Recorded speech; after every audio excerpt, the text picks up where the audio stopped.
സംസ്ഥാനത്തെ വൈദ്യുതി പ്രതിസന്ധിയിൽ അടിയന്തര യോഗം വിളിച്ചിരിക്കുന്നു മന്ത്രി കെ കൃഷ്ണൻകുട്ടി. റെഗുലേറ്ററി കമ്മീഷനും ഉന്നത ഉദ്യോഗസ്ഥരും പങ്കെടുക്കുന്നുണ്ട്. KSEBയും റെഗുലേറ്ററി കമ്മീഷനും തമ്മിലുള്ള തർക്കം നിലനിൽക്കുന്ന സാഹചര്യത്തിൽ കൂടിയാണ് യോഗം. യോഗശേഷം മാധ്യമങ്ങളെ കാണുമെന്ന് മന്ത്രി അറിയിച്ചിട്ടുണ്ട്.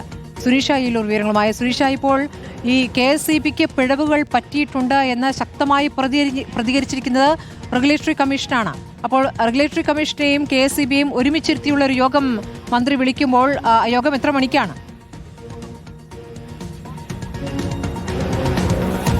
സ്മൃതി, ഇപ്പോൾ യോഗം ആരംഭിച്ചിട്ടുണ്ട് എന്നുള്ളതാണ് മനസ്സിലാക്കുന്നത്. മന്ത്രി കെ കൃഷ്ണൻകുട്ടി ഇന്ന് തിരുവനന്തപുരത്തെത്തി. ഒപ്പം റെഗുലേറ്ററി കമ്മീഷനും ഉന്നത ഉദ്യോഗസ്ഥരും KSEBയിലെ ഉന്നത ഉദ്യോഗസ്ഥരും എല്ലാം തന്നെ യോഗത്തിൽ പങ്കെടുക്കുന്നുണ്ട് എന്നുള്ളതാണ്. ഈ പറഞ്ഞതുപോലെ നിലവിലെ പ്രതിസന്ധി പരിഹരിക്കാൻ നിയന്ത്രണവും ഇതുമെല്ലാം കൊണ്ടുവന്നിട്ടുണ്ടെങ്കിൽ പോലും ഇനി ഒരുപക്ഷെ ഇതേ രീതിയിൽ ചൂട് കൂടുകയാണെങ്കിൽ പ്രതിസന്ധി രൂക്ഷമാകാനുള്ള സാധ്യതയുണ്ടെങ്കിൽ അതിന്റെ തുടർ നടപടികൾ അടക്കം ആലോചിക്കുമെന്നുള്ളതാണ്. ഒപ്പം തന്നെ നേരത്തെ ഈ KSEBയും റെഗുലേറ്ററി കമ്മീഷനും തമ്മിൽ ചില തർക്കങ്ങൾ അത് തുടക്കം മുതൽ തന്നെ ഉണ്ടായിരുന്നു.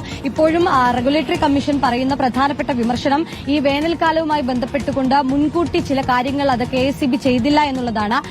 അത് KSEB റെഗുലേറ്ററി കമ്മീഷൻ അന്നത്തെ ഈ ഹിയറിംഗിന്റെ സമയത്തും ശക്തമായി തന്നെ വിമർശനമായി ഉന്നയിക്കുകയും ചെയ്തിരുന്നു. പക്ഷേ KSEB പറയുന്നത് ഇത്തരം ഒരു അടിയന്തര സാഹചര്യത്തിൽ ഒരു കരാറിൽ ഏർപ്പെടാൻ പോലും 8-ാം തീയതി നൽകിയ ഒരു പെറ്റീഷൻ അതിന് ഹിയറിംഗ് വെച്ചിരിക്കുന്നത് 24-നായിരുന്നു. പിന്നീട് അന്നും അതിന് അനുമതി നൽകിയില്ല. അടുത്ത ദിവസം KSEB സമ്മർദ്ദം ചെലുത്തിയതിനു ശേഷമാണ് ഇത്തരത്തിലൊരു അനുമതി നൽകുന്നത് എന്നുള്ളതാണ്. അങ്ങനെ KSEB റെഗുലേറ്ററി കമ്മീഷനെ പഴിചാരുന്നു. നിലവിലെ പ്രതിസന്ധിയിലേക്ക് കടക്കാനുള്ളൊരു സാഹചര്യമായി KSEBയുടെ മുൻകരുതലില്ലായ്മ അത് റെഗുലേറ്ററി കമ്മീഷനും എടുത്തു കാണിക്കുന്നുണ്ട്. ഈ ഒരു പശ്ചാത്തലത്തിലാണ്, ഈ തർക്കമടക്കം നിൽക്കുന്ന ഒരു പശ്ചാത്തലത്തിലാണ് ഇപ്പോൾ വൈദ്യുതി മന്ത്രി കെ കൃഷ്ണൻകുട്ടി തന്നെ ഇത്തരത്തിലൊരു യോഗത്തിന് അധ്യക്ഷത നൽകുന്നത് എന്നുള്ളതാണ്.